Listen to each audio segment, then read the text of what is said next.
All right, we're going to be working on the crankshaft tonight. We're going to try to get these bearings off. Sometimes the bearings will stay, well, most of the time they'll stay inside your case. Would have been inside of there. And then one on this side. Sometimes they stick on the shaft like it did here, which in this situation kind of makes it more difficult because you can't get a puller behind here. There's just no clearance. So you have to end up finding a way to get these off. And what I normally do is get the outer part of the bearing off. You got your ball bearings inside of there. And in order to do that, you got to pop this plastic retainer out of there. Some of them will be made of metal, same thing. You got to pry that out of there. And then that'll give you enough room to move that bearing. The balls will fall out, and then you'll be left with that. Now the issue with this is still rounded because the ball bearings have to roll around in there. So the puller's still going to want to pop off of here. We're going to try it, but I don't think it's going to grab. It's similar to like doing a front wheel bearing on an ATV. I've had that issue before. In fact, I think I got a video out there working on my 230S on getting that off. And basically what you have to do is grind this flat in a couple spots, enough to get your teeth on your puller to have something to grab. So anyway, with that being said, this one I obviously already got done. I'm going to pop this out and get this one off. Then we're going to try to see if we can get the puller on there, see what it does. But I have a feeling we're going to have to end up grinding this.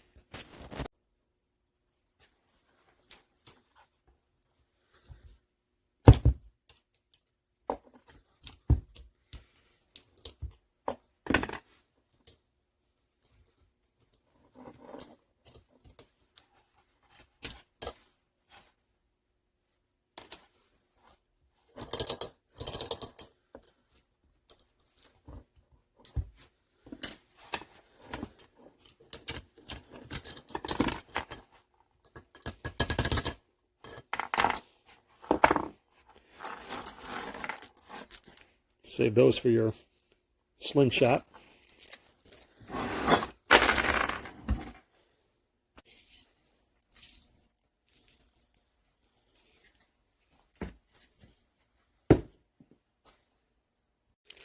Yeah, I'm just going to demonstrate here real quick that this isn't going to grab.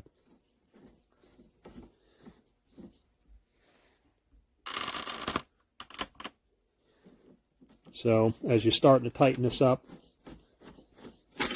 it's just going to pop right off of there, which we knew. So we got to definitely grind this flat in two spots across from each other. If you have like a die grinder with like a carbide bit, you can do that. I don't have mine handy. But I got the die grinder, but I don't have a good bit. I may try this cutoff wheel. I may carefully try to use that to cut in a couple grooves. So we'll see if that does the trick.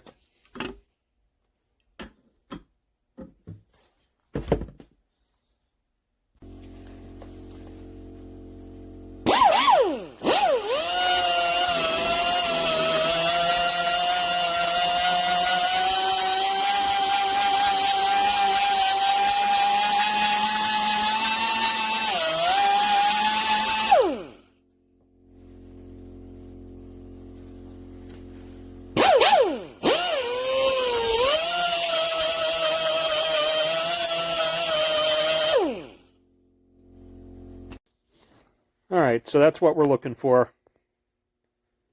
Hopefully you can see that. Basically got that ground flat.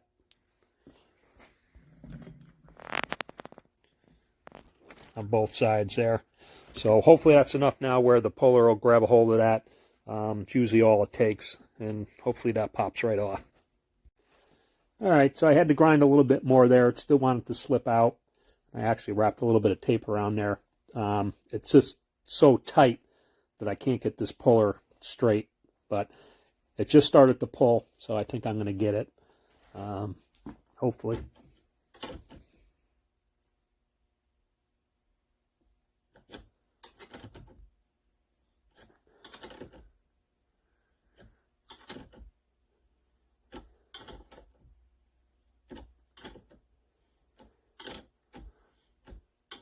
goes.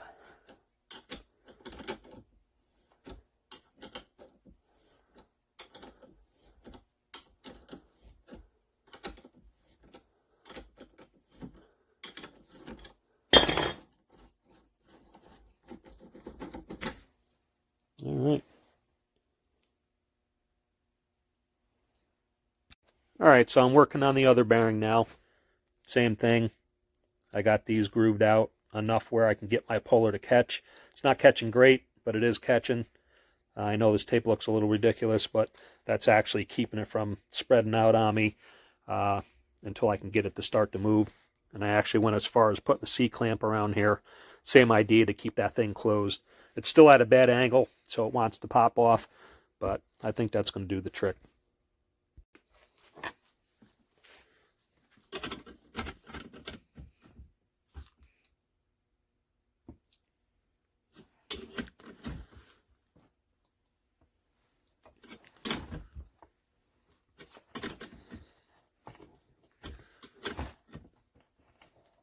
I don't know if you can see that, but if you watch right there, it's starting to spread.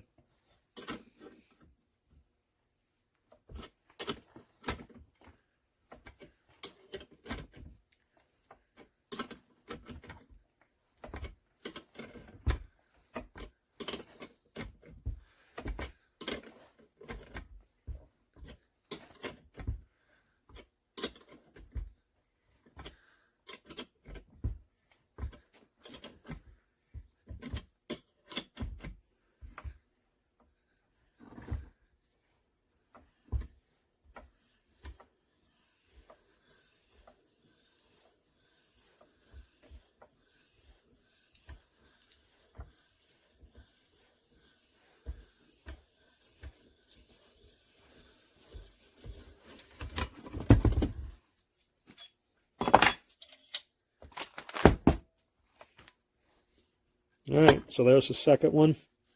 All right, so we got both the bearings off. Next step, we're going to check our connecting rod, which I already did off camera, but I'll show you real quick.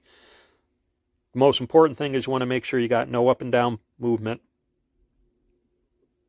which we don't, which is good. The rollers look good inside, so we're good there.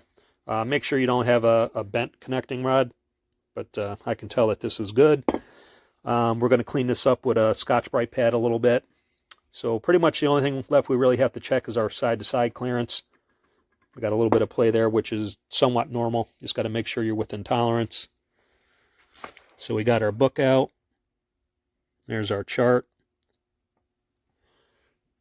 We're looking for the connecting rod side clearance, which is going to be 0.40 to 0.50. All right, so take your feeler gauge. I'm starting with the bigger size, which is 0.50. We're going to go to our connecting rod, and we're going to push it to one side. Right now I'm pushing it to the left. Hopefully you can see that. And we're going to be checking it right in between here.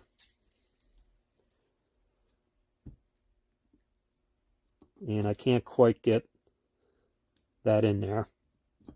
If I force it, I can get it in there. So that's definitely within tolerance. Push it to the right. Check the other side. Again, I can force it in there, but it's nice and snug. So we're definitely within tolerance. So again, we're going to clean this up and should be pretty much good to go. Ready to start rebuilding the bottom end. I think I'm waiting for one more seal. The last of the bearings came in yesterday. Again, I think I'm waiting for one more seal. So that's it for this video. Hope it helped somebody. And we should start putting the bottom end back together, hopefully in the next few days.